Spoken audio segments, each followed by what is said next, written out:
कैसा पेपर गया? Outbreak of Russian revolution कर पाई थी? और उसके साथ कौन सा था?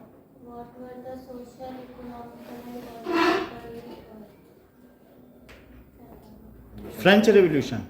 After 1905, what were the economic, political or conditions of Russia? Russia 1905 में ही तो जार हटा था ना? 1905 में नहीं हटा, नहीं ब्लडी संडे का इंसिडेंट हाँ, था हाँ। उस समय तो क्या ड्यूमा है फिर ड्यूमा की बात तो नहीं मानता था, उसको डिसमिस कर देता था। 17 हाँ 17 में हट गया था, फिर लेनिन आया, फिर उसने युद्ध से रशिया को बाहर निकाल दिया ना फर्स्ट वन। चलो नाउ एक क्वेश्चन है इनका, AB is diameter of the circle and AB is chord.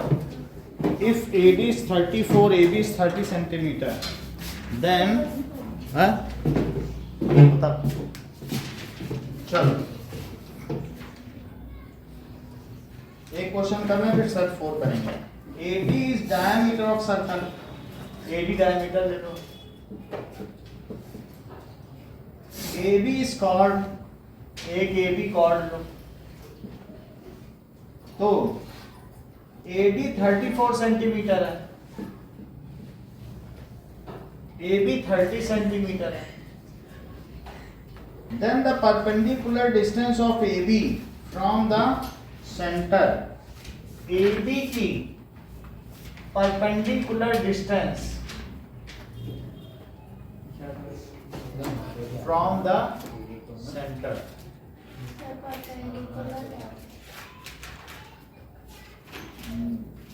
then the perpendicular distance of AB from, इससे इस पे perpendicular distance ये पूछा जाता है, ये समझ में आई बात?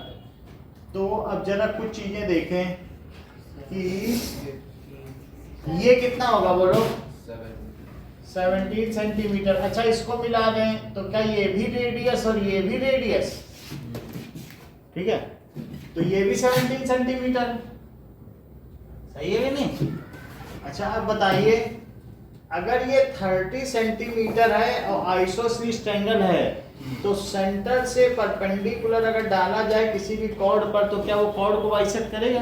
हाँ कर देगा।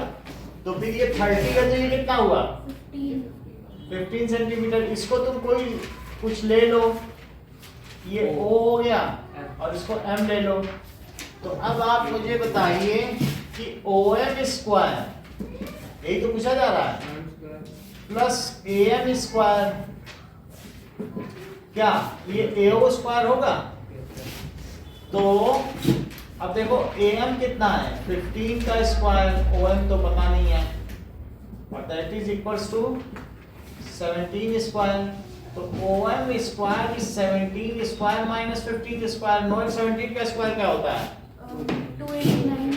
289 में से आप 225 सब्ट्रैक्ट तो करें, 64, तो दैट इज, तो आपका आंसर सही माना जाएगा। ले लो, निकाल लिया था, कर लिया था इतना। चलिए तो ये बुकलेट है आप लोगों के पास, बीच में आप लोगों के पास है नहीं है? तो कितनी, एक है, सभी के पास एक ही एक है। ये अगर लाए तो इनके साथ बैठ जाओ, इनको दे दो। तुम्हारे पास है विशु? नहीं लाई, इनसे ले लो, आ जाओ। तो मोबाइल में, क्या फोन में है। फोन में नहीं, इससे ले,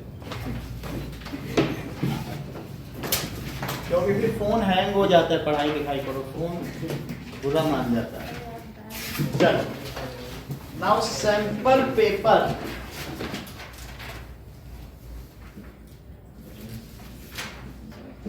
four, which of the changes is endothermic? ये हम लोगों ने कर लिया था क्या? कुछ किए थे सवाल, कहाँ तक किए थे? सर दो क्वेश्चन किए थे। दो क्वेश्चन कर लिए। थर्ड देखो, now the water tap fills at regular interval, falls, water drop falls at regular interval from a tap 5 meter above the ground। तो वाटर ड्रॉप गिर रही है falls at regular interval from a tap 5 meter above the ground. देखो ये tap है और ये 5 metre above the ground है और इसमें से वाटर ड्रॉप गिर रही है रेगुलर इंटरवल, ठीक है। The third drop is leaving the tap at instant first drop touches the ground. जब फर्स्ट ड्रॉप टच करती है तो दूसरी ड्रॉप बीच में है और तीसरी ड्रॉप क्या तुरंत निकल पड़ती है। First drop leaving the tap at the time, third drop leaves the trap at the time first drop touches the ground. और ये दूरी कितनी बताओ, क्या 5 मीटर है, तो 5 मीटर की डिस्टेंस है। अब देखो क्या कह रहा है, how far above the ground is the second drop at that instant. तो उस समय सेकंड ड्रॉप कहां पर होगी और रेगुलर इंटरवल पे निकल रही है। तो तुम ये जान लो कि यहां से ये जो पहली ड्रॉप यहां तक आई तो उस समय सेकंड निकली और थर्ड निकली, यानी 2 टाइम इंटरवल आ गए। उस टाइम को हाफ हाफ करो, that is the time between any 2 consecutive drops. मान लीजिए 2 सेकंड में यहां पहुंच गई तो 1 सेकंड बाद दूसरी ड्रॉप निकली होगी और 1 और सेकंड बाद क्या तीसरी नहीं निकली होगी। जितना टाइम 2 सेकंड में मान लो यहां निकली और 2 सेकंड में यहां पहुंच गई, तो क्या उस 2 सेकंड में तीसरी नहीं आ गई। तो 1 सेकंड में निकली, 1 सेकंड में दूसरी निकली होगी, 1 सेकंड में तीसरी निकली होगी। ये बात समझ आ गई। So time taken by first drop to reach the ground, जरा निकालो तो कौन सा फार्मूला लगाए बोलो, v square minus U square is equal to 2as। आ जाओ ना, वो भी आई है क्या, अपनी भी फीवर है इसका, बोलती मैं कोई नहीं।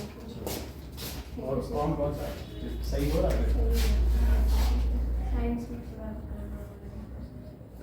साइंस और कौन सा हुआ है, इंग्लिश का हो गया, इंग्लिश में साइंस मैथ्स का पूछो तो पूछ लेना। हाँ वो तो आई थैंक यू सर। वेलकम। तो एक तो ये लग सकता है, ये ना लगाएं, टी चाहिए ना, s is equal to ut और प्लस हाफ gt स्क्वायर, ठीक है आप gt कर देना। तो that is 5 is equal to 0 into T और प्लस हाफ इंटू 10 लिख दें इंटू टी स्क्वायर।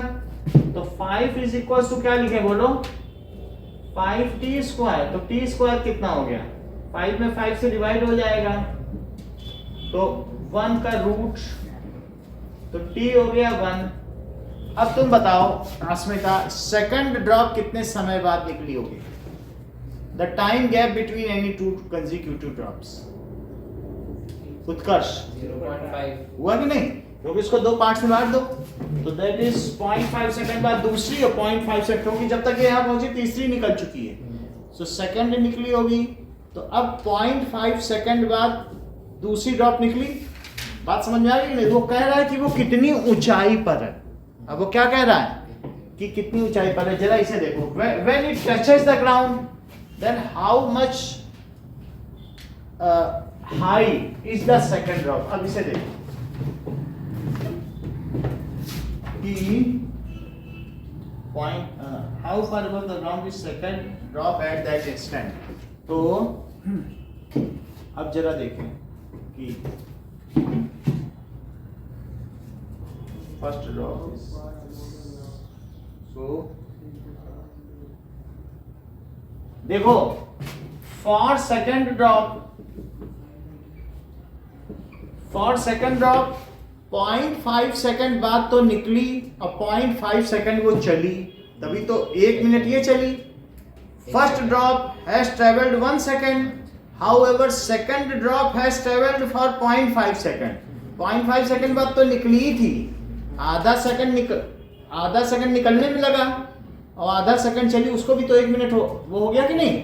जरा फिर से समझो कि मान लीजिए कि 0 और 0 टाइम पर कोई एक टाइम है, ये फर्स्ट ड्रॉप आई बोलो, और 0 आधा, ये एक क्या है सेकंड है, तो 0.5 सेकंड बाद, तो 0.5 सेकंड तो है इसमें नहीं, दिखा सकते हैं कि 0 सेकंड में ये आई, और सेकंड वाली कितने पे आई है 0.5। उसमें तो नहीं दिखा सकते, सेकंड का भी उसने तोड़ दिया, आधा सेकंड। तो ये जो सेकंड ड्रॉप आई है, तो सेकंड ड्रॉप जब इसमें से निकली है तो वो अब कितना और चल पाएगी बोलो?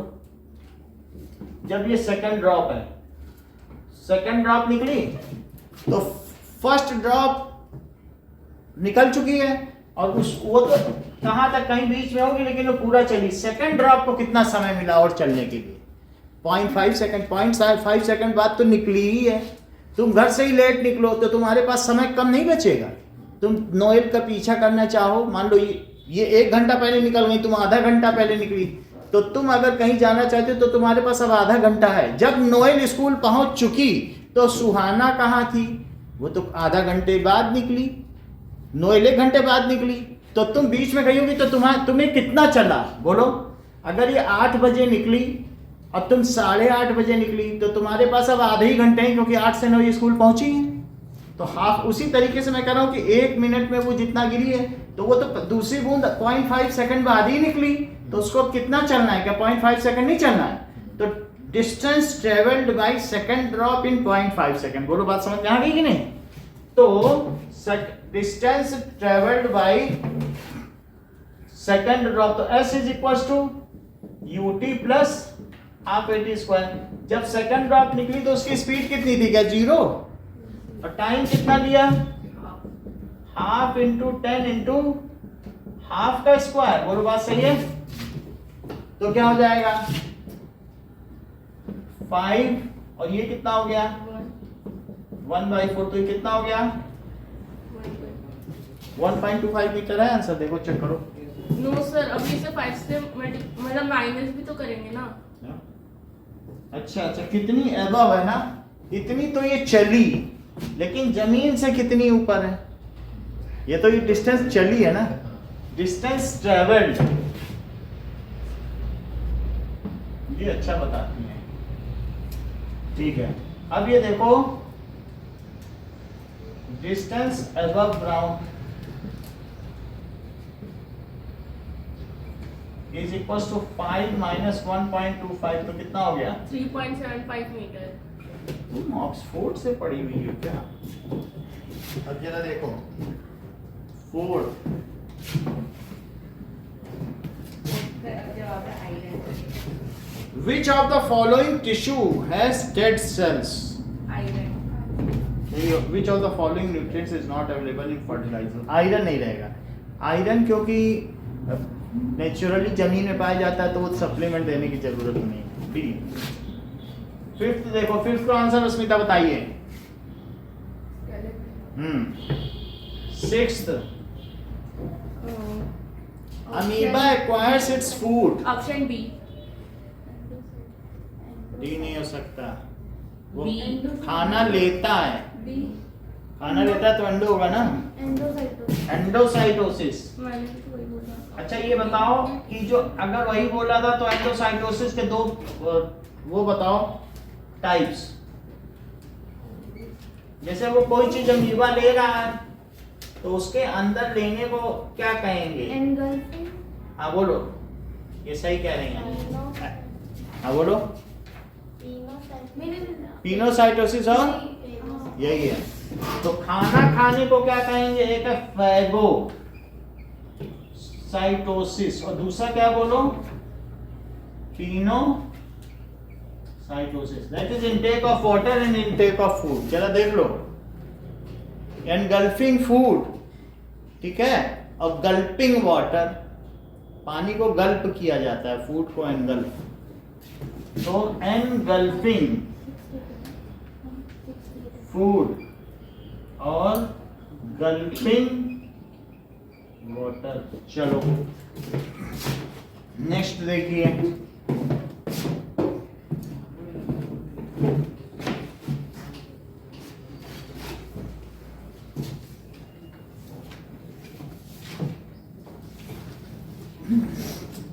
calculate the formula unit mass of ZnCl2. So formula unit mass of ZnCl2। Devika बताओ क्या लिखें, बोलिए। 137 U। ठीक है, atomic mass of zinc plus 2 into atomic mass of Cl। Zinc का 65 तुम्हारी बुक में ना, Yes, sir. 65, तो 65 U और यहाँ पर सुहाना क्या लिखे, 35.5। 35.5। ठीक है, तो 65 और plus 71 U that comes as तेरा 136 आया। 137 तुम बता रही थी, कैसे 137 बता रही थी? देखो जिंक का क्या है, 737 हाँ? nearest to rest में. देखो ये क्या दिया है जिंक का, 65.39 है, बुक में तो 65 ही है। Sir, the nearest approximate. 137 तो नियरेस्ट है, वो ये 65.4 है, तब हो जाएगा थोड़ा बहुत। सर जिंक का तो 66 होगा ना। 65.4 है, बुक में 65 है, जो तुम्हारी बुक है ना Yes. उसमें 65 ही दिया है, वो इन टेक्स्ट क्वेश्चन है नहीं। चलो, और वहां 65.39 है। चलिए नाउ, सो इसका आंसर डी हो जाएगा, डी नियरेस्ट है। रेट देखिए, lignified narrow elongated dead cells are found in, ये सब कहाँ पाई जाती हैं? स्लेरेनकाइमा ही बोलिए, नैरो इलोंगेटेड डेड स्लेरेनकाइमा बोलिए। फ्लोएम करके ऐसे नहीं बोला, फ्लोएम में तो बहुत सारी होती है ना, पैरेनकाइमा भी तो होती है, वो तो लाइव सेल्स होती हैं 4 तरीके की, तो ऐसे फ्लोएम नहीं बोल सकते हैं। 9th देखो, water level in a measuring cylinder before and after immersing a metal cube is shown in the figure. The volume of metal cube is, देखो कितने पर था पहले, 40 पे था, 60 पे आया है क्या? तो 20 रहा, 25 कहाँ है? कितना होगा? 20 तो है ना, 40 से 60 आ गया। सुहाना तुम कितना बता रही है? 35। हाँ 35। वो 30 या 40 के बीच है। 35। ये 40 से ऊपर है, पता नहीं कितना बता रहा है, ये 40 से थोड़ा ऊपर है, तो 18 ही होगा फिर तब तो, है ना? ऊपर नहीं है, 18 लिखो। चलिए, a dancer is demonstrating dance steps along a straight line. The position time graph of the dancer is given here. तो demonstrating dance steps along a straight line, ऐसे आगे पीछे चल रही होगी, कैसे डांसर करेगी?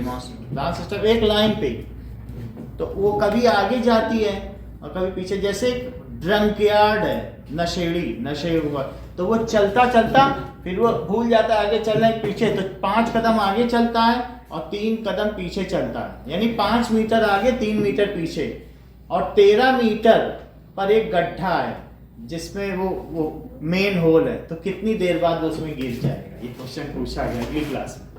तो ऐसे ही है, तो ये एक स्टेप में ऐसे डांस करी, आगे जाती पीछे आती है एक लाइन पे। तो देखो जब वो आगे गई तो बताओ 2 सेकंड वो आगे गई और फिर वो वहीं खड़ी हो गई क्या 1 सेकंड? देखो आप देखिए 2 सेकंड तक वो 2 मीटर चली, 2 सेकंड तक कैसे चली? फिर से देखो 1 2 आ गई, फिर यहाँ खड़ी रहेगी, कैसे खड़ी रही जरा ध्यान दो। 2 सेकंड तक बोलो डांसर कैसे चली? क्या 2 सेकंड तक लगातार वो 2 तक पहुंच गई, लेकिन फिर 2 सेकंड के बाद वो क्या वहां खड़ी रही? ये देखो 2 सेकंड, ये देखो फिर से आगे इधर मानो 1 2 खड़ी हो गई, 1 सेकंड खड़ी रही, अब आगे का खेल। वहां से उसने क्या किया? देखो 1 2 तीसरी तो ये चौथा सेकंड है। बोलो बात समझ आई? तो चौथे सेकंड में वो कितना चली, जरा ध्यान दो। वो बहुत ज्यादा चल रही है, मतलब वो दौड़ के चली। 1 2 देख लो, उस 1 सेकंड में उसने कितना चल लिया? 4 तक चल लिया। फिर क्या किया होगा बोलो? 4.5 सेकंड में। कितनी सेकंड में बोलो? 4.5। तो 4.5 तक रखो। 4.5 सेकंड में उसने कितना चल लिया? क्या 4 तक? ऐसे कर लो, ये यहां तक ठीक है ग्राफ। अब देखो इसके बाद क्या हुआ होगा? वो 4 तक चल रही है। इसके बाद 5 6 7, बिल्कुल एग्जैक्ट नहीं दे रहा, 6 और 7। तो जरा देखो 7 से थोड़ा पहले ना, 7 से थोड़ा पहले वो कहां पहुंच गई? क्या -2 पे? 2 स्टेप पीछे गई है, -1। फिर से देखो 1 2 3 4 तक तो पहुंच गई, बीच में वो रुकी भी थी। अब इसके बाद 1 2 2 पीछे आ गई कि नहीं? लेकिन ऐसा उसने कितनी देर में किया? ये देखो -2 पे आ गई। समझ में आ गई बात? लेकिन वो 7 से थोड़ा पहले है। फिर क्या किया उसने? वहां पर भी उसने कलाबाजी दिखाई 8 से थोड़ा पहले तक। तो ये हो गया। फिर उसके बाद उसने क्या किया कि जहां से चली थी, क्या वो वहीं आ गई? तो वहां से 4 से -2 तक आ गई। फिर से देखो, बहुत बड़ी बात है। पहले 4 गई, 1 2 3 4। अब उसने अगले 2 सेकंड में -2 तक आ गई। वहां तक तो आई -2। देखो ग्राफ में, देखो नहीं आई -2 तक। मान लो तुम्हारा ये ओरिजिन है, ओरिजिन से पहले 4 गई, 4 में 3, आपको मालूम है 2 सेकंड बाद उसने कलाबाजी दिखाई। लेकिन जब वो यहां पर आ गई 4 स्टेप कितने समय में पहुंची बताओ? क्या 4.5 सेकंड? 4.5 सेकंड से वो -2 तक कितने समय में पहुंची? 7 से थोड़ा पहले। 7। तो अब वो अगले सेकंड में वो यहीं तक नहीं आई है, और 2 स्टेप यहां भी आई। बोलो बात समझ आ गई? अब फिर यहां पर भी उसने कलाबाजी दिखा दी। तो इस तरीके से उसके डांस स्टेप। और फिर क्या हुई? अभी बात पूरी नहीं हुई है। जब वो 2 स्टेप पीछे आई तो क्या वो वापस भी आ गई? लेकिन यहां आने पर वो किस समय पहुंची? जरा देखो, बोलो 9 पे पहुंची। तो ये 9 है। अब तुम्हें पूरी बात समझ में आ गई कि कैसे हुआ होगा? पूरी बात समझ आ गई? तो उसने यहाँ पर कुछ मूव्स हैंड से दिखाए 2 से 3 के बीच, और 7 से 8 के बीच में भी कुछ स्टेप्स दिखाया। बाकी तो उसके पैर के फुट मूवमेंट्स थे। इतनी बात है। अब क्वेश्चन का answer, the average speed for the dance step depicted bye CD। C से D देखो, D 6 पर है ना, तो हमारे में तो 6 पे नहीं था, हम ऐसे मिला दें तब हो जाएगा। चलो, तो ये CD है। एवरेज स्पीड बताओ। तो तुमको मालूम है ये x है और ये क्या है? t है। सो इतनी बात हो गई, ठीक है। तो अब ये जरा देखिए कि स्पीड कैसे निकाली जाए। C से D, C कहां पे है? 4.5 है, देख लो। तो ये टाइम हो गया, टाइम है। अच्छा, डिस्प्लेसमेंट कितना है? तो डिस्प्लेसमेंट 4 से 0। तो वास्तव में वो 4 स्टेप पीछे जाए आगे जाए, स्पीड में साइन नहीं होता। तो लेकिन बोलो C से D देखिए। तो C से D में हम क्या करेंगे? दैट इज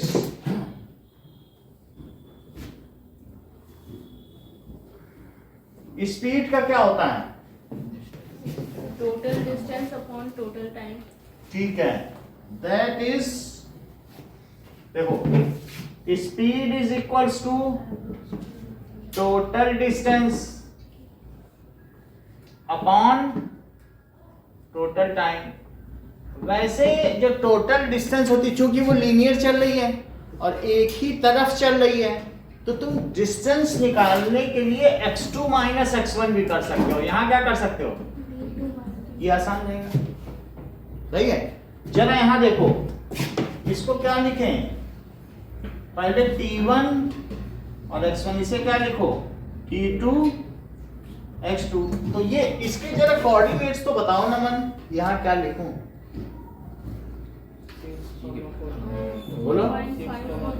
गलत बता रहे हैं। 4.5 4.5 कॉमा 4, जरा इसके भी बताओ। 6,0 हुआ।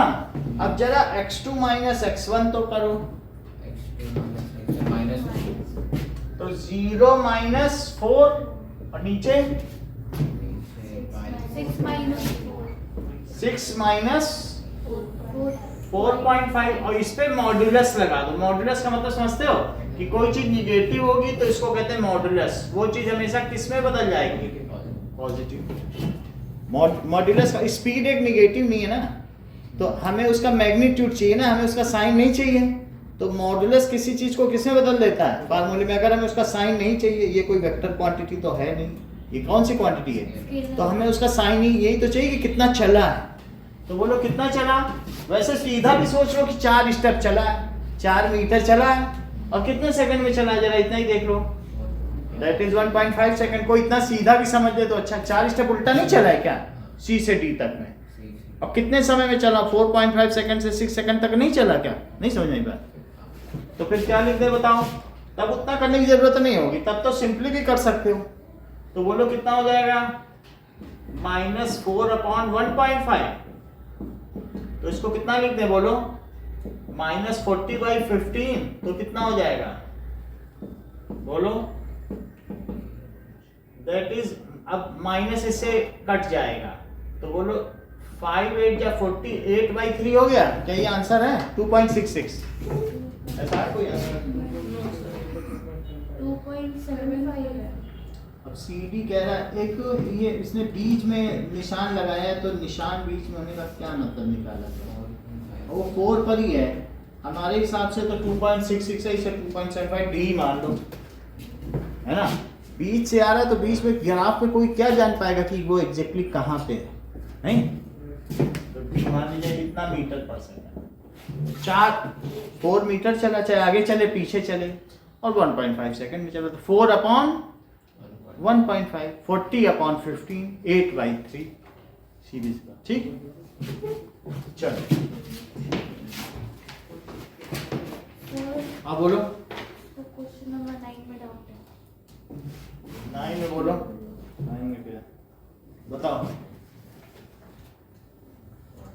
सर ये 18 सेंटीमीटर कैसा आया? हाँ, ये देखो, ये जो तुम्हारा बीकर है, तो बीकर में पानी भरा हुआ है, ये 40 से थोड़ा ऊपर है। जरा देखो बीकर का ये निशान, तो अभी देखते हैं, तुमको बताते हैं तब पता चलेगा।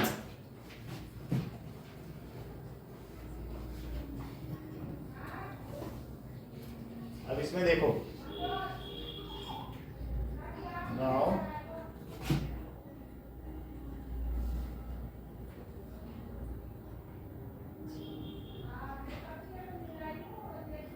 ये देखिए, इस बीकर को देखो जरा, तो ये कुछ 40 है कि 40 से ऊपर, तो 40 पे नहीं है, 40 का निशान तो यहीं पर ही है। 40 का निशान कहाँ है, तुम्हें कुछ पता चल रहा है? तो मुझे तो 40 पे ही लग रहा है। 40 पे लग रहा है ना, हमें भी 40 पे ही लग रहा है, समझना तो ऊपर बता रहे 20 होना चाहिए। हाँ सर 20। एग्जैक्ट 20 होना, 20। देखो एग्जैक्टली 40 पे लगा नहीं, 20।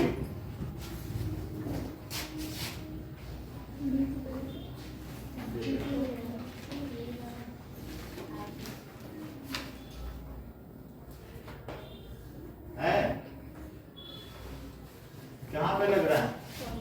सर एरो बनाया हुआ है ना 40 पे, है ना? एरो बनाया हुआ है। पट्टी पे ही है और इसमें कितने पे है? सर 60 पे। बस ठीक है। चल इसको फिर क्या कर दिया जाए? सी okay, which of the following correctly represent the electronic distribution of energy tissue? Sir 282 option B. 11 का बी। 12th देखो, टेंडन्स क्या करते हैं? मसल टू ठीक है, और लिगामेंट्स? Bone to. ठीक है, तो मसल टू बोन कर दो B. Sir organ to organ में होता है ना? ऑर्गन को सुनो, ऑर्गन को एपिथेलियल टिश्यू पैक करते हैं। जैसे स्टमक है, किडनी, उनको क्या करते हैं? और उनके बीच में फ्लैश भरा हुआ रहेगा या फैट भरा होता है। फैट उनको क्या करता रहेगा?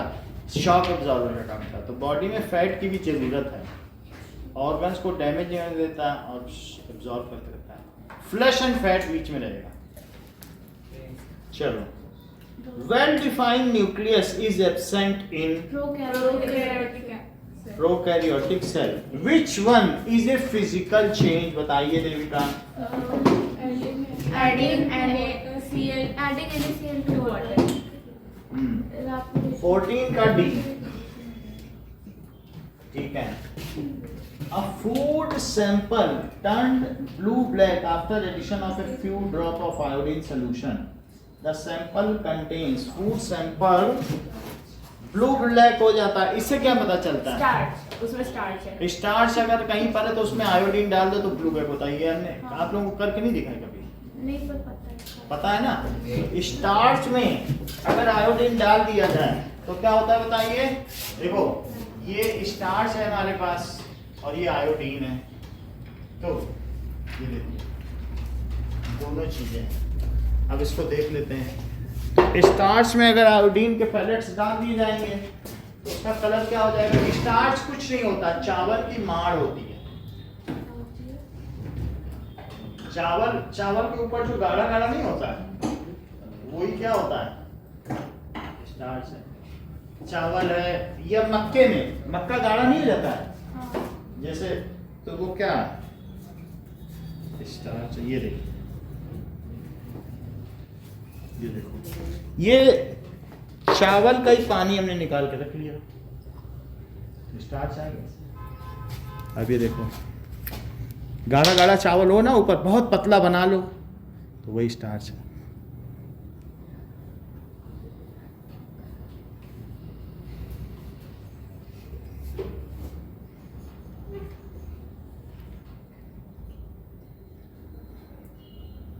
ये थोड़ा इसमें स्टार्च डाल दिया,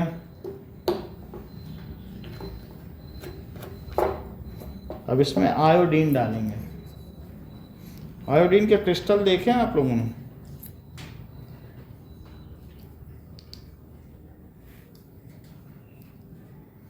ये देखिए, इसका कलर देखो, ये तो वाइट है, वाइट है कि नहीं? तो अब इसमें इसका एक ड्रॉप, एक पैलेट डाल देंगे, एक ही काफी है हमने डाल दिया।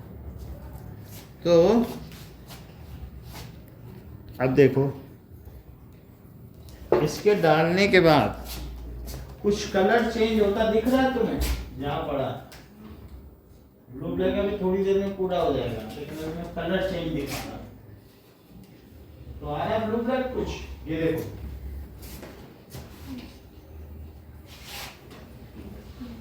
ये देखो, कुछ कलर बदल रहा है जहाँ आयोडीन पड़ा है। ये देखो, और ज्यादा मिला दें तो धीरे धीरे और मिलाएं, थोड़ी देर में ये ब्लैक हो ही जाएगा, है कि नहीं? थोड़ी देर में हो जाएगा जैसे होगा। इससे क्या पता चला? स्टार्च गेहूं में, चावल में जो स्टेपल फूड है, गेहूं, चावल, मक्का, उन सभी में स्टार्च होता है। मक्का जानते हो, मेज। सो उन सभी में क्या है? स्टार्च। Staple food starch. जरा देखें। So food sample, staple food, मक्के की रोटी खाते हो तो वो मेज स्टेपल फूड तो होगा कि नहीं? Maize, wheat, rice contains starch. इन सभी में स्टार्च है। Starch gives blue black colour with iodine pellets या क्रिस्टल्स। स्टार्च गिव्स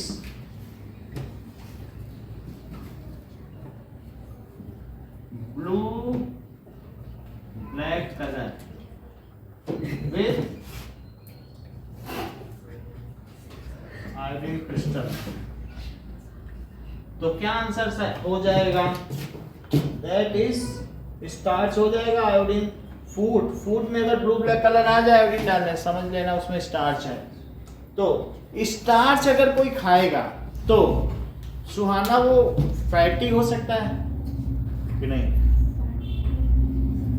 बोलो। थोड़ा बहुत। ये करेक्ट है। मेरे को नहीं। बहुत अच्छा। जैसा इन्होंने बताया कि कार्बोहाइड्रेट सिर्फ हमें एनर्जी दे सकता है, फैट नहीं दे सकता। ऑयल हमें फैटी कर सकता है। समझ में आ गई बात कि नहीं? अगर कोई ज्यादा दाल खाएगा तो क्या होगा? प्रोटीन। प्रोटीन तो क्या होगा? तो बॉडी बिल्डिंग होता है। बॉडी बिल्डिंग हो, क्योंकि बॉडी कर सकते हो। बहुत ज्यादा खाने लगे अगर एज के बाद, 21 ईयर्स के बाद ज्यादा दाल तुम खाने लग जाओ तो तुम्हारी किडनी डैमेज हो जाएगी, क्योंकि किडनी को उसे तोड़ के वेस्ट, एक्स्ट्रा प्रोटीन बॉडी नहीं रह सकती है, फिर उसको तोड़ के यूरिन बनाना है, किडनी का काम बढ़ जाएगा। तो इसलिए तुमने देखा होगा कि एक एज के बाद लोग फिर ज्यादा दाल नहीं खाते, थोड़ी दाल खाएंगे। 21 ईयर्स तक तो आप लोगों की ग्रोथ है तो प्रोटीन की जरूरत है, लेकिन 21 ईयर्स के बाद आपको क्या है कि कार्बोहाइड्रेट खाना है। लेकिन अगर तुम ऑयल खाओगे तो क्या होगा? ऑयल खाने से फैट बढ़ेगा, ठीक है। ऑयल खाओगे या घी खाओगे तो फैट बढ़ेगा, बटर खाओगे। लेकिन अगर आप वेजिटेबल्स खाओगे तो क्या होगा? विटामिन और तो उससे क्या होगा? एफिशिएंसी बढ़ेगी, इम्यून सिस्टम। अगर प्रोटीन खाओगे या दाल खाओगे तो क्या होगा? बॉडी बिल्डिंग हो जाएगी। लेकिन एक एज के बाद प्रोटीन कम कर देना चाहिए। और कार्बोहाइड्रेट खाने से क्या होगा? एनर्जी। सिर्फ एनर्जी मिलेगी। अगर तुमको देखना हो तो सोमालिया के लोगों को, कांगो के लोगों को देखो, उनको सिर्फ रोटी ही मिलती है खाने को, बिल्कुल उनकी बोन दिखाई पड़ती है, उनके फैट चढ़ी है कि नहीं? अब देखो, now these are related to the duration of sunlight. Photo period. Photo period से बात सही है। 16th का बी, 17th assertion reasoning an object may have acceleration even if it is moving with uniform velocity। अगर कोई चीज यूनिफॉर्म वेलोसिटी से चल रहा हो तो उसमें एक्सीलरेशन होगा। बोलो उत्तर सही है गलत? सही है। वेलोसिटी से नहीं होगा। बोलो। लेकिन त्रिशु तो कुछ और कहना चाहती हैं, ये सेंटेंस को करेक्ट करके बता रहे हैं। ये कह रहे हैं कि an object has acceleration if it has uniform speed. तो क्या तुम त्रिशु की बात से सहमत हो? कैसे? फिर इंस्टेंस बताओ। उन्होंने सेंटेंस करेक्ट करके भी बता दिया। अब सुहाना तुम बताओ ये कैसे सही है त्रिशु? बोलो। करेक्ट। जैसे नोएल ने हंसकर हम सभी लोगों को बता दिया कि it is a silly question, इसलिए इसको सिल करते रहे। That is if object is moving in a circular path, तो क्या इसकी यूनिफॉर्म स्पीड है? Yes, sir. अच्छा, इसका एक्सेलरेशन कहाँ है? बस यही चीज त्रिशु कहना चाहते हैं कि an object has acceleration if If it is moving in uniform circular, if it is moving uniformly in circular path. That is in uniform speed. अगर उसकी कांस्टेंट स्पीड है तो तभी तो उसके पास एक्सीलरेशन होगा, और उस एक्सीलरेशन को क्या सेंट्रीपिटल एक्सीलरेशन कहेंगे। अगर ये सेंट्रीपिटल फोर्स कह सकते हो, लेकिन किसी भी फोर्स में एक्सीलरेशन होता है क्या? क्या Fc is equal to m into a c है? देख लो Fc क्या है, उस पर एक्सीलरेशन है तो मास से मल्टीप्लाई करके फोर्स पा लो। तो ये सेंटेंस अगर कोई यूनिफॉर्म वेलोसिटी से चल रहा है तब एक्सीलरेशन होगा, तब तो नहीं हो सकता, क्योंकि उसकी डायरेक्ट फोर्स या तो डायरेक्शन बदलेगा या स्पीड बदलेगा या दोनों बदलेगा। अब एक ही तरफ कोई चलता चला जा रहा तो कहाँ एक्सीलरेशन, उसका नेट फोर्स जीरो है। तो बोलो ए गलत है या सही? सही है। सही कहाँ से हो गया? वेलोसिटी होने से गलत हो गया ना, स्पीड होता तो सही होता, स्पीड तो नहीं दिया है, ठीक है कि नहीं? अब फिर इसका आंसर क्या होगा बोलो? अच्छा आर भी पढ़ लो कि an object may be moving with uniform velocity but it may be changing। ये सही है। यूनिफॉर्म वेलोसिटी से चल रहा होगा और तब भी इसकी डायरेक्शन, दोनों ही गलत। देखो कैसा आंसर देगा, ऐसा तो कोई ऐसा रीजनिंग ही ना दे। कह रहा है यूनिफॉर्म वेलोसिटी से चल रहा होगा और लेकिन इसकी डायरेक्शन चेंज हो रही है, वैसा हो सकता है? दोनों ही गलत है, इस ऐसा कुछ लिखा है। पहला तो गलत है। पहला अगर देख लो यूनिफॉर्म वेलोसिटी से कोई चलेगा तो उस पर एक्सीलरेशन कहाँ होगा? ए जीरो होगा तो ही तो यूनिफॉर्म वेलोसिटी होगी। जरा देखो तो फिर से समझो इस क्वेश्चन को हम समझते हैं। 17 का ए देखो, ठीक है? बोलो एफ क्या होता है? F is equal to M A होता है क्या? कहीं तुम ये सेकंड लॉ ऑफ मोशन तो नहीं समझ रहे हो? सही है। अच्छा तो that is v minus U by T. बोलो। अच्छा अब ये चीज हो गई, यही तो एक्सीलरेशन होता है। या तुम ये भी समझ लो, इतना मत समझो बस, a is equal to v minus U by T. क्या v u के इक्वल है यूनिफॉर्म वेलोसिटी के केस में? तो a क्या हो गया? v minus v by T. तो a क्या हो गया? 0 बाई टी। तो a इज इक्वल टू 0। बात समझ में आ गई कि नहीं? So if velocity remain same then acceleration becomes 0। समझ में आ गया कि नहीं? इतनी बात समझ आ गई? तो इससे क्या पता चलता है कि a तो गलत है, t का स्टेटमेंट क्या लिखा है पहले वो पढ़ो, बिना देखे पढ़ सकते हो। An object may be moving with uniform velocity and also changing its direction of motion। तो क्या सही है? यूनिफॉर्म वेलोसिटी से चले और उसकी डायरेक्शन में भी चेंज, ऐसा हो सकता है? नहीं, वेक्टर क्वांटिटी डायरेक्शन तो नहीं चेंज हो सकती है, तो इसलिए दोनों ही गलत, और ऐसा कोई ऑप्शन नहीं दिया। चलो both A and R are wrong.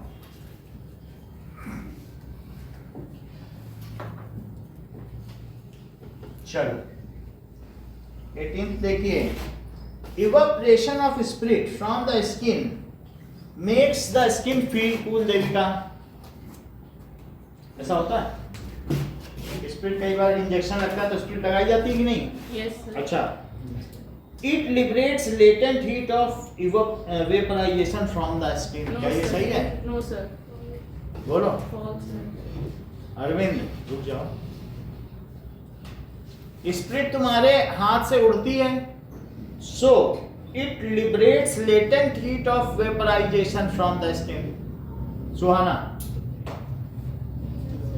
सही तो है ये? सही। तुम्हारे हाथ में एसीटोन उड़ता तो क्या हाथ से लेटेंट हीट ऑफ वेपराइजेशन नहीं लेता, इसीलिए तो ठंडा लगता है। तो इसलिए इसका आंसर क्या हुआ? इसका ए।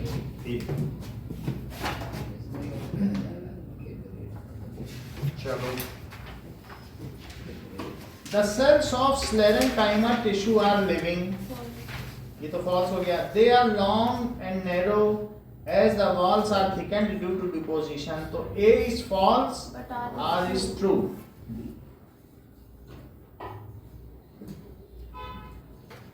चलो, isotopes are electrically neutral। हाँ, isotopes अस्मिता बताइए। हाँ? सही है ना? आइसोटोप्स में तो इलेक्ट्रिकली न्यूट्रल होते हैं, चाहे protium, deuterium, tritium. Isotopes of an element have equal number of protons and electrons. सही है। आइसोटोप्स में इक्वल नंबर ऑफ इलेक्ट्रॉन, न्यूट्रॉनों की संख्या ही बदलती है, तो इसलिए ए ही करेक्ट हुआ। Next, the Jog falls in Karnataka. Jog falls Karnataka में कोई, जैसे केम्प्टी फॉल कहाँ पे बोलो? 17th मतलब करना है? अच्छा ठीक है। देखो केम्प्टी फॉल जो है देहरादून में है, दैट इज उत्तराखंड में है। अब देखो ऐसे ही जॉग फॉल कहाँ है? ऊटी के पास होगा। These are 20 meter high, 2000 tons of water fall from it in a minute. Calculate the equivalent power if all the energy can be utilized. देखो कि कोई एक फॉल है और वहां से पानी गिर रहा है, तो यहां पर 20 मीटर हाई है, 20 मीटर हाई है, और बताओ इसमें कितना पानी गिर रहा है? सो 2000 टन पर मिनट। देखो 1 क्विंटल, तो 1 क्विंटल में, 1 क्विंटल में 100 किलो होता है। क्विंटल की स्पेलिंग देखेंगे किसी आती है तो बताओ नहीं। क्या होती है? क्विंटल की देखो, EL होती है कि क्या होती है?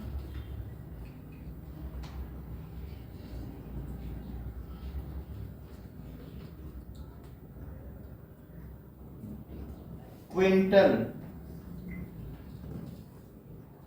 क्विंटल ए होती है क्विंटल, दैट इज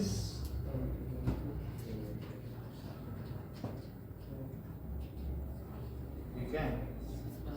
अब देखो क्विंटल, 1 क्विंटल में दिस मच केजी, और 1 टन में 1000 किलो। इतनी बात समझ आ गई? ठीक है। 1 ton, 1 ton is equivalent to how much KG? तो 1000 किलोग्राम। ठीक है, 1000 किलोग्राम। इतनी बात समझ आ गई? अब हम ये कितना वाटर दे रहा है? इतने टन पर मिनट दे रहा है। ठीक है, तो ये चीज जब यहां गिरेगी तो आपको मालूम है पावर क्या होता है? Work upon time. वर्क क्या होता है? जैसे अगर कोई चीज है F into force into displacement हो सकता है, या फिर आप ये समझ लीजिए कि जितना पानी यहाँ से गिर रहा है तो उसकी जितनी पोटेंशियल एनर्जी है वो यहाँ पे किससे बदल जाएगी? वही उसकी काइनेटिक एनर्जी में बदल जाएगी, and that much work can be done. या दूसरी तरीके से भी बता रहा हूँ, जैसा ये बता रही है, क्या ये F इंटू एस बता रही है? Force into displacement. इतनी बात समझ आ गई? अच्छा बताओ डिस्प्लेसमेंट अपॉन टाइम क्या होता है? वेलोसिटी हो सकती है। इतनी बात समझ आ गई? तो that is F into V भी कर सकते हैं। तो हमारे पास बहुत सारे ऑप्शंस हैं। अब जरा देखो, तो हम अभी इसी पे रहते हैं। What ever is it's potential energy that will be converted into, किसमें कन्वर्टेड हो जाएगी? काइनेटिक। जब वो नीचे पहुंचेगा। इतनी बात समझ आ गई? और जो भी काइनेटिक एनर्जी है किसी चीज की, that is kinetic energy can be utilised as work. This is work energy theorem. अगर टोटल काइनेटिक एनर्जी किसी की 0 बना दी जाए, so whatever is the loss in kinetic energy that is equal to the work done by. यही तो work energy theorem है। Work energy theorem क्या कहती है? जरा देखो जरा, क्या KF माइनस KI नहीं है? तो तुम यही देख लो। तो यहां पर इसकी, यहां देखना, यहां इसकी काइनेटिक एनर्जी टकराने से पहले और टकराने के बाद, टकराने से पहले दैट इज इनिशियल होगी, और टकराने के बाद तो जीरो हो जाएगी, वास्तव में बदल जाएगी, उसमें लॉस होगा काइनेटिक एनर्जी में, लेकिन वही वर्क डन है। हमें मैग्नीट्यूड चाहिए, बात समझ में आ गई? तो अगर तुम चाहो काइनेटिक एनर्जी भी निकाल सकते हो, और या फिर चाहो तो पोटेंशियल, हम इसी पे कर रहे हैं, समझ आई बात? तो अब बताओ, when water falls at this height what will be its velocity? यही बात समझ आई कि नहीं? कितने हाइट पे गिर रहा है? 20 मीटर पर। तो 20 मीटर जब कोई चीज चलेगा तो बोलो v square minus U square is equal to 2ac, तो फॉल अंडर ग्रेविटी ही होगा, ठीक है? तो शुरू में जब चला, आगे उसकी स्पीड है, लेकिन नीचे तो जीरो ही है ना, नीचे तो गिरेगा तो धीरे धीरे स्पीड आएगी कि नहीं? तो बताओ इनिशियल स्पीड इसकी कितनी है? 0 मीटर पर सेकेंड, और फाइनली नहीं पता, तो और 2as 810 कितना लिया गया है? कुछ ऐसा लिया गया? 10 और ये 20 ले रहे हैं, तो बोलो v स्क्वायर कितना हुआ बताइए जरा? क्या 400? तो बोलो v कितना हुआ? 20 मीटर पर सेकंड। इतनी बात समझ आ गई? अब मुझे बताओ कि ये जो होगी इसमें टकराने से पहले k आई है, और टकरा जाए तब तो रुक गई ना, तब तो पानी बहने लगा ना, तो वो फिर क्या हो जाएगी? kf को जीरो ले लो, अब के आई में निकालो, क्योंकि यहां तक गिरा तो वेलोसिटी नहीं आ जाएगी उसके पास। जरा देखो, तो हाफ m v स्क्वायर। नमन मुझे बताओ m की जगह क्या लिखें?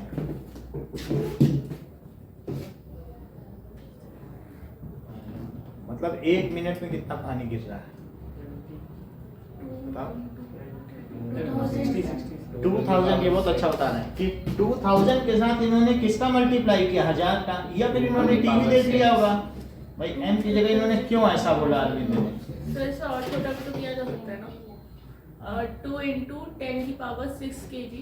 ये ठीक है, नहीं कह रही हम 1 मिनट में ना लेकर के हम 1 घंटे में ले लें या 1 सेकंड में, वो भी ट्रिक है, लेकिन हम ऐसे ही कर देंगे, इसमें 60 नीचे लिख देंगे, हमें क्या लेना देना, पर मिनट ही है ना। उनकी भी बात मानेंगे, उनको अलग से करेंगे, पहले हम पर मिनट का ले लें। बात समझ आई? 2000 टन है तो उसको 2000 टन को अपनी केजी में बदल दिया, और v कितना आया बोलो? 20 आया, तो 20 का स्क्वायर करो, तो बताओ कितना हो जाएगा? 2 से तो कट गया ना ये, तो 1000 गुणे 1000 that is 10 to the power 6, 10 to the power 6 हो गया, और ये कितना है? 400। तो क्या इसे क्या लिखते हैं? 4 into 10 to the power, हाँ अस्मिता यूनिट क्या लिखें? भाई कुछ तो बताओ, मीटर के मीटर पर सेकंड स्क्वायर, सही बताइए, बताओ। जूल्स। हाँ जूल। अब वो जो जैसे जो बोले उसको मिसगाइड करो, फंस जाए वो अपने आप।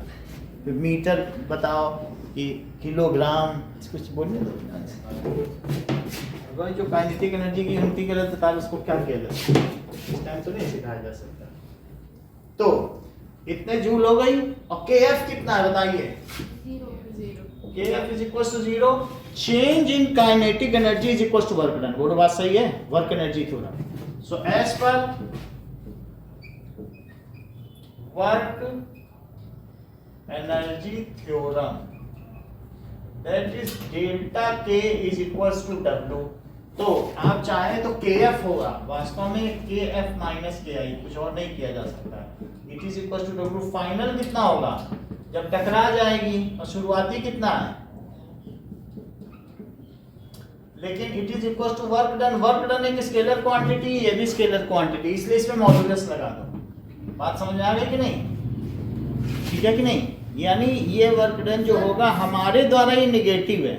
जैसे कोई भी चीज है तो इस ये जब होगी, जब इससे टकराएगी, तो फाइनली इस काइनेटिक एनर्जी में जो लॉस है, हाँ बोलो सर ये स्केलर कैसे होगा? पॉजिटिव और नेगेटिव वर्क होता है ना?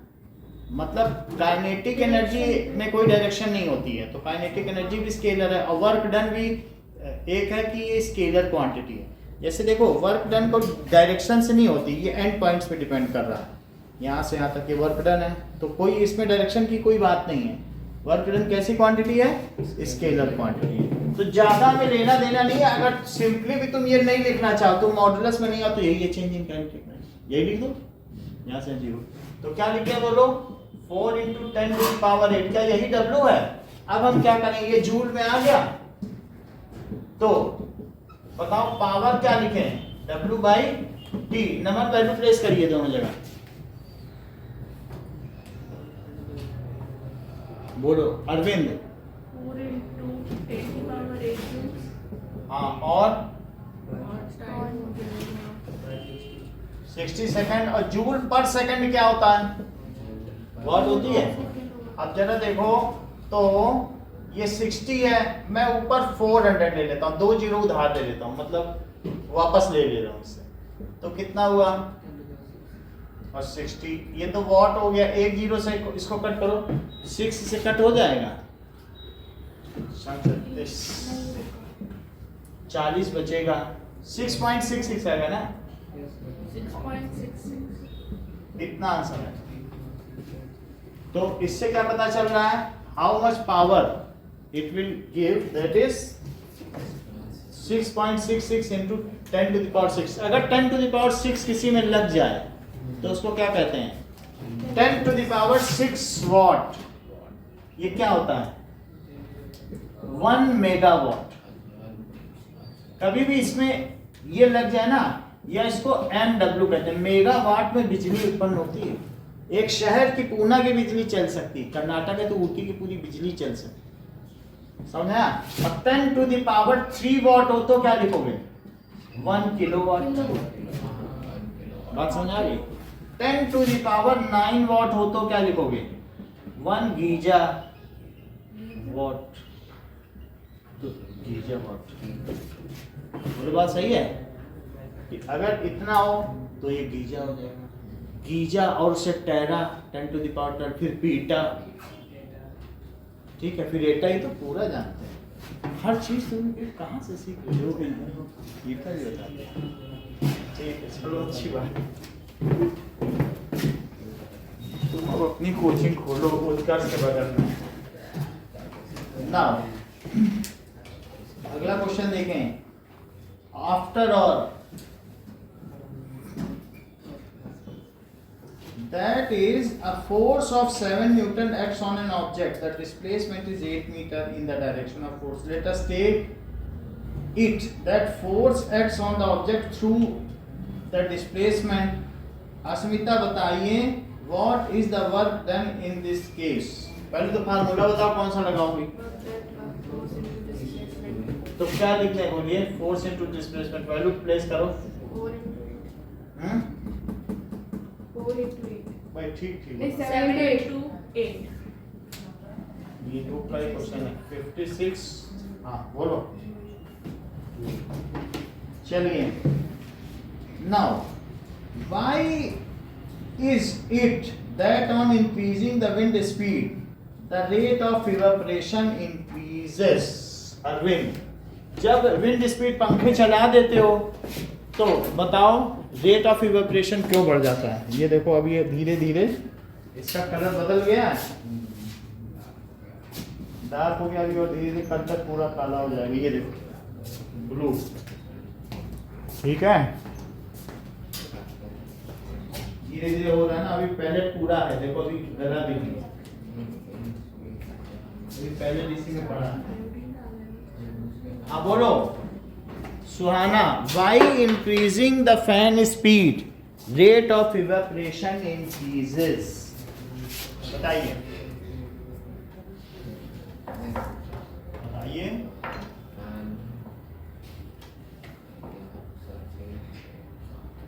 बोलो कोई बता रहा है। वो विंड जल्दी जल्दी ले जाती है वो। हाँ, that is water droplets above the surface of water is blown away by the wind, and now there is space for new droplets to come out. So that अगर पहले से ही बाहर भीड़ लगी हो तो अंदर से बाहर लोग निकल पाएंगे। कुकर के अंदर तो वो बॉइलिंग होती ही नहीं है, तो क्या होगा बोलो कि that is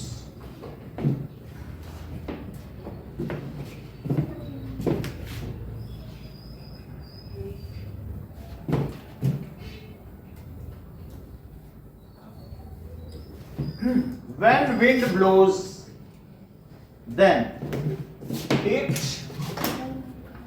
takes the, ये क्या ले लेती बताइए? हाँ, the water जो droplets above water surface है ना, blow away when wind speed is high, it blows away the water droplets suspended above water surface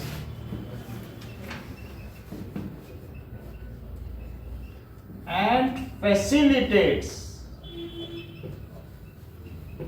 new water droplets to get evaporated.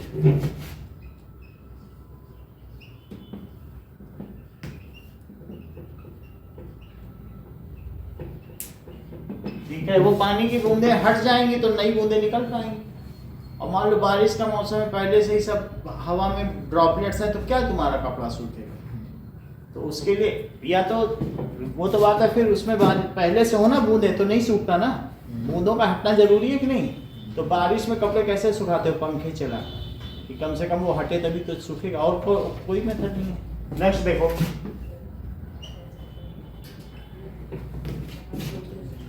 now what is reverberation? Devika, how can it be reduced? Repeated reflection of sound that results in persistence in sound is called reverberation.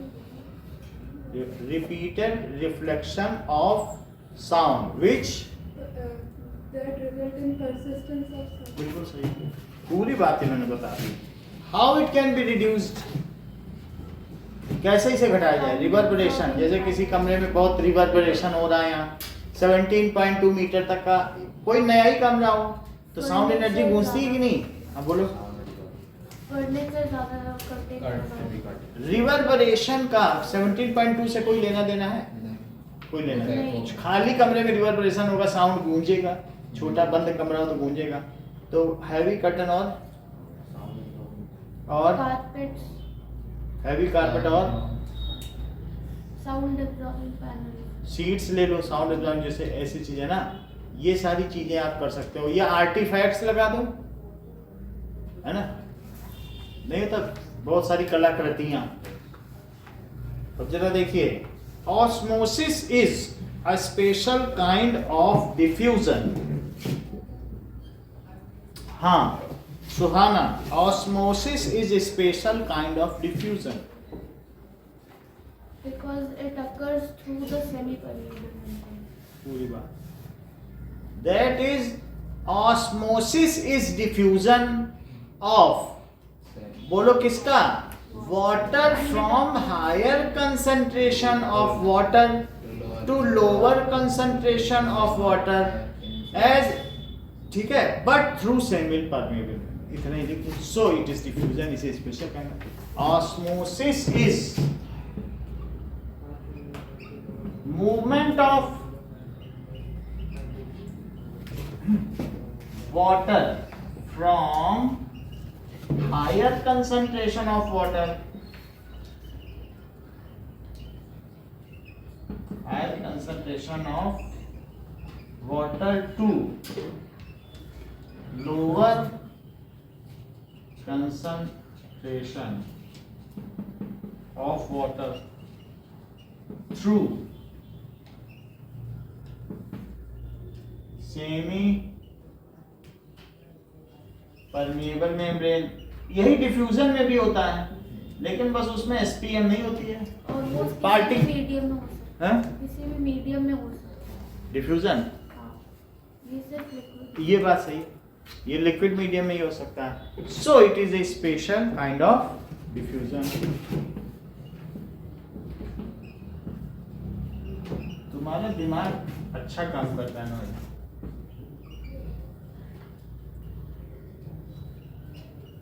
तुम्हारे पापा क्या करते हैं? SBI में chief manager. तभी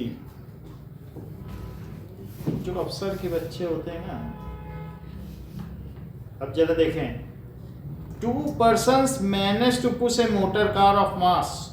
2 आदमी धक्का देते हैं, 1200 किलो की कार है, मोटर कार, ठीक है, at a uniform velocity along a level road. The same motor car can be pushed by 3 persons to produce an acceleration of 0.2 metre per second. देखो 2 लोग अगर धक्का देते हैं तो उसकी यूनिफॉर्म वेलोसिटी है, और 3 उसी तरीके के लोग अगर धक्का देते हैं तो क्या होता है बताओ?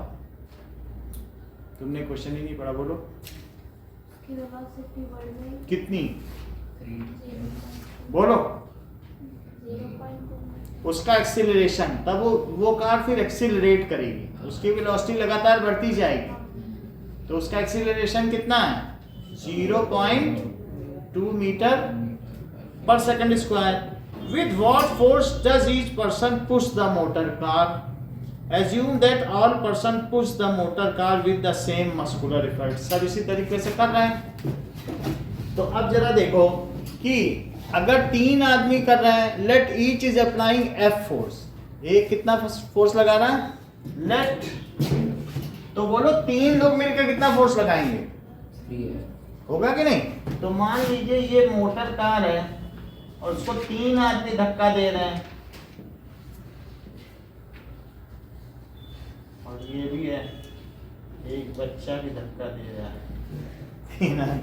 तो let each one applies F newton force. तो टोटल फोर्स क्या हुआ? Is equals to mass into acceleration. तो 3F. बोलो ये कार कितने किलो की है?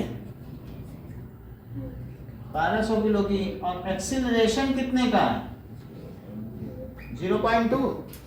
तो बोलो F कितना हो गया? 12 2 या 24. अच्छा इसका मल्टीप्लाई बताओ देविका, कितना होगा जरा?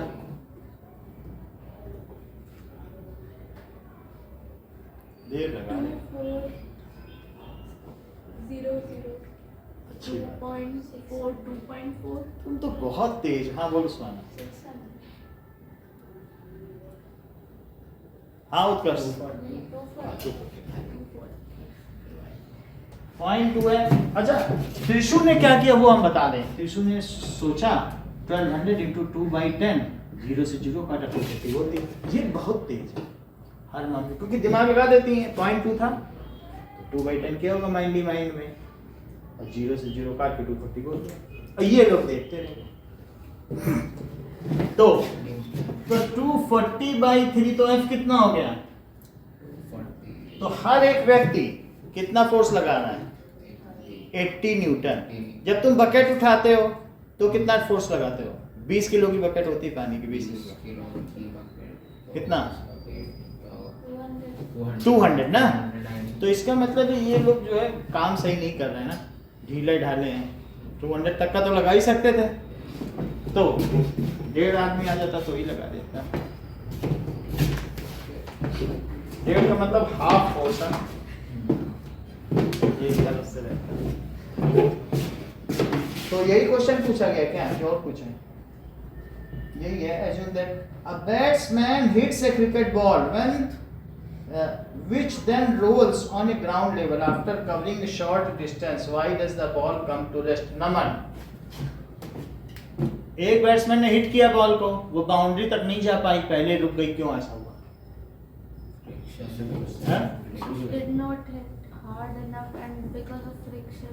फ्रिक्शन की वजह से उस पर कोई एक फ्रिक्शन कार्य कर रहा है जो कि रोलिंग फ्रिक्शन है. सो ठीक है. Now when ball rolls on ground, then it is under rolling friction. वो कैसा है? rolling friction, जो कि एक नॉन कंजर्वेटिव फोर्स है. उसमें जो एनर्जी कंज्यूम होती जाएगी वो वापस मिलेगी. फ्रिक्शन के अंदर में तो जो भी है वो नहीं मिलती ना. So under rolling friction, so ball eventually loses it's kinetic energy. जब कोई भी चीज फ्रिक्शन में हो तो क्या उसकी एनर्जी नहीं लूज होती जाएगी? And ultimately comes to rest. So ball, ठीक है, keeps on, so energy of ball keeps on decreasing. Ball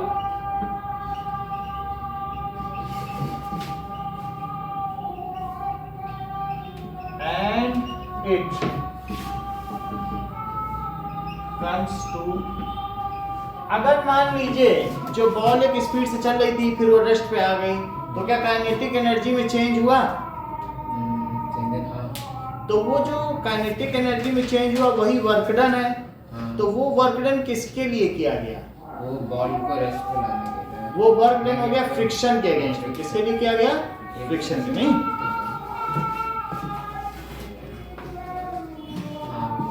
ठीक है, पहले क्वेश्चन पे ध्यान दीजिए, गाना मत सुनिए। Now okay, 26th, draw a sketch of boat's model with 3 shells.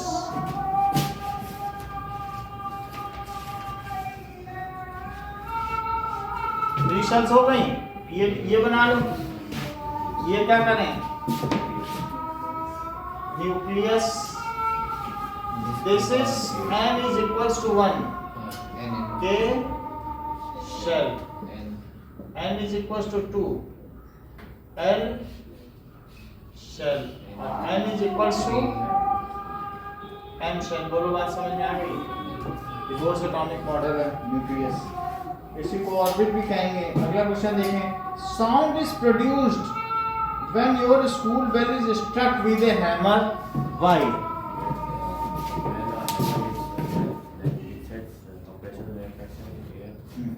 When hammer hits bowl ना, ये उसकी कटोरी होती है, तो जब वो हिट करेगा देन क्या होता होगा? Then bowl vibrates, it sets compression and rarefaction in surrounding medium. ठीक है, आगे बोलो। due to which the kinetic energy passes. बोलो, ये नहीं है, हाँ बोलो। It sets compression and rarefaction in surrounding medium. It disturbs the particles of medium and further reaches to our ears. हाँ, which reaches ultimately reaches to our ear, फिर Then the eardrum हाँ, vibrates. it goes from then the ear canal and then eardrum vibrates, फिर ठीक है। और ये चीज है, it reaches to our ear and sets our eardrum vibrate। ठीक है, these vibrations are sent to our brain through auditory nerves, In the form of electric impulse, brain detects it and ultimately we hear the sound। बहुत ज़्यादा नहीं लिखना है कि anvil है, stock है, ये सब नहीं लिखना है। जब वो ईयर का हमारे में तो हट ही गया है, बस ये समझ लो कि हमारे ईयरड्रम वाइब्रेट कर दिए। ठीक है, एंड दिस जब ईयरड्रम वाइब्रेट किए, then these vibrations, these signal are send to brain by auditory nerves in the form of electrical impulse. Brain detects it and we hear the sound. अगला question देखिए, a powerful sound signal sent from a ship is received again after 4.8 seconds. How deep is the ocean bottom? तो समुद्र का तल कितना गहरा है?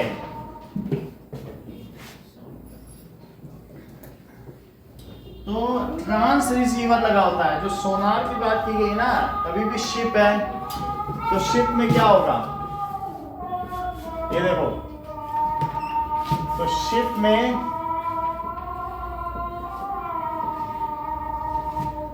यहां पर एक ट्रांसड्यूसर है, तो यहां से ये शिप का बॉटम है, तो यहां पर गया और यहां से आके यहां आ गया।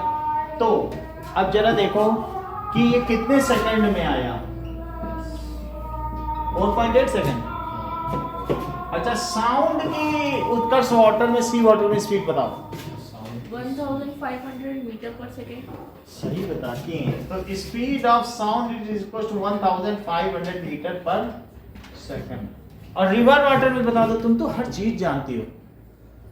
मुझे लगता है त्रिशु सबसे तेज हो गई है कि इतना जो जान रहा है। ठीक है, त्रिशु की तरफ से हम बता दे रहे हैं 1433 मीटर पर सेकंड। चलो अब भी हो गया। अच्छा ये बताओ कि time taken in one way travel तो कितना हो जाएगा? ये तो आने और जाने का समय ना, तो टाइम टेकन फॉर गोइंग तो 2.4 सेकंड। तो वेलोसिटी क्या होती है बताओ? डिस्टेंस को तुम x मान लो। Let distance from bottom of ship to sea bed is x metre. Bottom of ship लोगे ना। लेट वहीं पे ट्रांस रिसीवर लगा है, ट्रांस रिसीवर जो ट्रांसमिट भी करे और रिसीव भी करे, वो दोनों उसी में ही। इसी को सोनार सिस्टम कहते हैं, साउंड डिटेक्शन। ठीक है, sound navigation and ranging, Sonar. Sound यही है, sound navigation, SON and ranging. ठीक है, सोनार ये वो सोनार नहीं है जो गोंदे बनाता है, मतलब कि कुछ ज्वेलरी बना दिया, ये अलग टाइप का sonar. So let the distance from bottom of ship to sea bed, let distance from bottom of ship to sea bed is x metre. तो v is equal to x by t। Delta value put कराओ, बताओ क्या लिखा?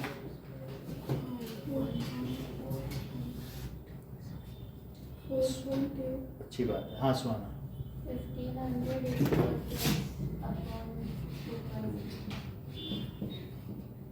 ये इधर आ जाएगा। 1500 में multiply करो जरा 2.4 का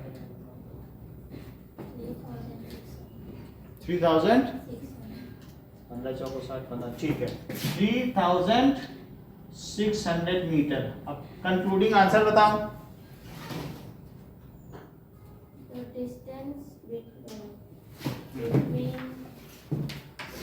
बोलो, द डिस्टेंस बिटवीन किसके किसके बीच में? the ship and the bottom of ship. bottom of ship to the बोलो, depth इसीलिए of तो the बुलवा रहे हैं कि ocean- तुम्हें आ जाए। the depth of the ocean from bottom of ship, how ये वही है सी लेवल। सी लेवल से ही लिया गया, सी लेवल पे उतर रहा है। is डेप्थ ऑफ ओशन भी लिख सकती हो, और नहीं तो bottom of ship to. Exact अगर देखो तो बॉटम ऑफ शिप थोड़ा तो वो डूब के तैरता है ना, तो that is bottom of ship to sea bed is. 3000. समझ में आ गई बात? इतना ही रखो।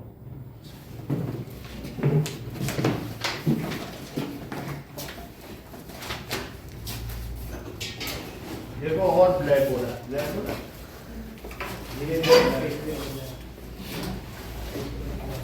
ये देखिए और